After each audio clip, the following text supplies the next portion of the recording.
Bismillahirrahmanirrahim. Assalamu alaikum friends. Hopefully you all are fine and doing good. Chapter 8 chemical reactivity. आज जो हम topic करेंगे वो है electropositive character and trend of electropositivity in the periodic table and the topic is on page number 140 of your text book.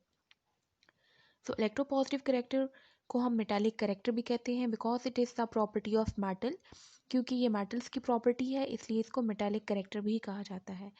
Now, what is electropositive character? It is the tendency of metals या ability of the metals to lose valence electrons and form cations.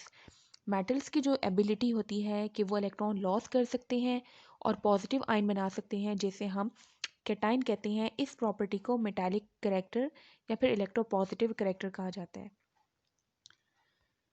No अब ये depend करता है metals पे कि जो भी type of metal वो कितनी इजीली इलेक्ट्रॉन लॉस कर सकता है।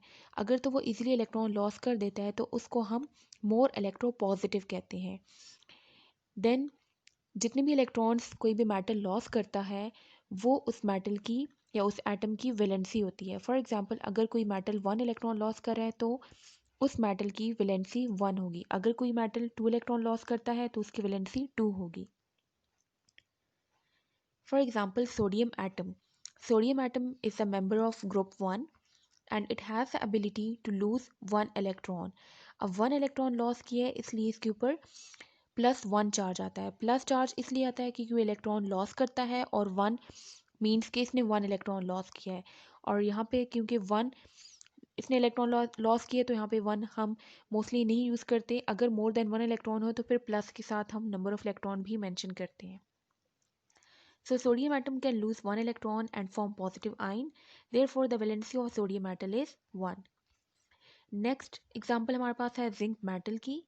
Zinc is a metal which has the ability to lose 2 electron. Zinc 2 electron loss करके +2 ion में convert हो जाता है।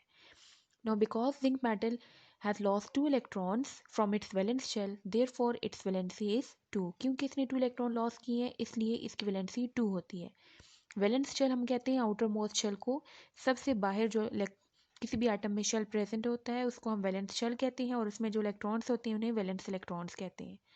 नाउ ट्रेंड ऑफ इलेक्ट्रोपॉजिटिविटी का पीरियोडिक टेबल में क्या ट्रेंड है, सबसे पहले ग्रुप्स में देख लेते हैं। So along groups left to right आप मूव करते हैं तो atomic size top to bottom move करें तो अटोमिक साइज में इंक्रीज आता है। ये इंक्रीज किस लिए आता है, बिकॉज अटोमिक नंबर में इंक्रीज आता है। Atomic number top to bottom atoms का इंक्रीज होता है जिसकी वजह से नंबर ऑफ इलेक्ट्रॉन्स भी इंक्रीज होते हैं और नंबर ऑफ शेल्स भी इंक्रीज होते हैं। तो किसी एटम में जितने ज़्यादा शेल्स होते जाएंगे उससे उसका साइज भी इंक्रीज होता जाएगा। Then shielding effect also increases top to bottom.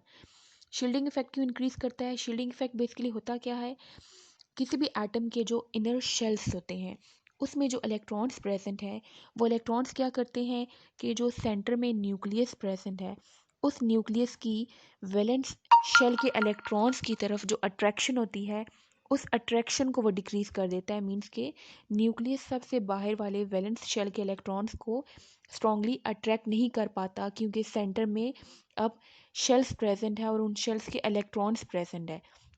तो इनर शेल्स के इलेक्ट्रॉन्स ने क्या किया, शील्ड कर दिया, प्रोटेक्ट कर दिया वैलेंस शेल के इलेक्ट्रॉन्स को फ्रॉम द न्यूक्लियर अट्रैक्शन। तो ये जो ओवरऑल इफेक्ट है इस इफेक्ट को शील्डिंग इफेक्ट कहते हैं क्योंकि इसमें इनर शेल के जो इलेक्ट्रॉन्स हैं वो प्रोटेक्शन प्रोवाइड कर रहे हैं वैलेंस शेल को। तो इसलिए यहाँ पे वर्ड शील्ड यूज़ किया है, shielding. So because shielding effect increase हो रहा है तो इसकी वजह से न्यूक्लियर अट्रैक्शन जो होती है वो डिक्रीज हो जाती है and removal of electron from the valence shell becomes easy. फिर बाहर वाले शेल से इलेक्ट्रॉन्स रिमूव होना ईजी हो जाता है ये प्रोसेस, जिसकी वजह से मेटालिक करेक्टर भी इंक्रीज होता है क्योंकि मेटालिक करेक्टर हम कहते हैं ability of atom to lose electron. तो अगर इलेक्ट्रॉन इजीली वो लॉस कर पाता है एटम तो फिर उसकी मेटालिक करेक्टर भी इंक्रीज हो जाती है। So top to bottom metallic character increase होता है मीन्स के किसी भी ग्रुप पे टॉप पे जो मेंबर है वो उसका मेटालिक करेक्टर कम होता है लेकिन उसी ग्रुप का जो नेक्स्ट मेंबर होगा उसका मेटालिक करेक्टर ज़्यादा होता है। फॉर एग्जांपल फर्स्ट ग्रुप की अगर हम बात करें तो लिथियम से नेक्स्ट सोडियम मेटल प्रेजेंट है। इट मीन्स के सोडियम ज़्यादा आसानी से इलेक्ट्रॉन लॉस कर सकता है as compare to lithium. Now along periods left to right move करें तो एटॉमिक साइज डिक्रीज होता है। वो इसलिए डिक्रीज होता है कि left to right atomic number तो ऑल दो इंक्रीज हो रहा है, लेकिन एटॉमिक नंबर हम कहते हैं नंबर ऑफ प्रोटॉन्स को, तो नंबर ऑफ प्रोटॉन्स के साथ साथ नंबर ऑफ इलेक्ट्रॉन्स भी इंक्रीज हो रहे हैं, लेकिन वो जो इलेक्ट्रॉन्स इंक्रीज हो रहे हैं वो सेम शेल में जा रहे हैं। ऐसा नहीं है कि नेक्स्ट शेल आ रहा है उसमें इलेक्ट्रॉन्स की एडिशन हो रही है। तो क्योंकि नंबर ऑफ इलेक्ट्रॉन्स ऑल तो इंक्रीज हो रहे हैं लेकिन नंबर ऑफ शेल्स नहीं इंक्रीज हो रहे हैं, इसलिए साइज भी नहीं इंक्रीज होता और नंबर ऑफ प्रोटॉन्स इंक्रीज हो रहे हैं। अब प्रोटॉन्स न्यूक्लियस के अंदर प्रेजेंट होते हैं, तो न्यूक्लियस में जितने ज़्यादा प्रोटॉन्स होंगे पॉजिटिव चार्ज उतना ज़्यादा होगा, और पॉजिटिव चार्ज जब ज़्यादा होगा तो वो पॉजिटिव चार्ज साइड पे जो इलेक्ट्रॉन्स प्रेजेंट है नेगेटिवली चार्ज इलेक्ट्रॉन्स उनको वो अपनी तरफ स्ट्रांगली अट्रैक्ट करेगा, जिसकी वजह से शील्डिंग इफेक्ट भी डिक्रीज हो रही है क्योंकि सेंटर में इनर शेल इलेक्ट्रॉन्स प्रोटेक्शन नहीं प्रोवाइड कर रहे, जिसकी वजह से शील्डिंग इफेक्ट डिक्रीज कर रहा है और न्यूक्लियर अट्रैक्शन इंक्रीज कर रही है क्योंकि न्यूक्लियस स्ट्रांगली इलेक्ट्रॉन्स को अपनी तरफ खींच रहा है, जिसकी वजह से removal of valence electron becomes difficult. Valence shell के जो इलेक्ट्रॉन्स होंगे उनको रिमूव करना डिफिकल्ट हो जाएगा, और क्योंकि एबिलिटी जो होगी मेटल की या एटम की to remove the valence electron वो डिफ़िकल्ट हो रही है, वो आसानी से इलेक्ट्रॉन लॉस नहीं कर पा रहा, इसकी वजह से मेटालिक करेक्टर भी इसका डिक्रीज़ कर जाता है। इसी वजह से जो पीरियोडिक टेबल के लेफ्ट साइड पे जो एटम्स प्रेजेंट हैं, जो एलिमेंट्स प्रेजेंट हैं, वो मेटालिक करेक्टर उनका हाई होता है as compare to the right side elements. Periodic table के राइट साइड पे जो एलिमेंट्स हैं उनका मेटालिक करेक्टर लो होता है, वो इलेक्ट्रॉन लॉस नहीं कर पाते। आज के लिए इतना ही। Thank you so much for watching. See you next time. अल्लाह हाफिज़।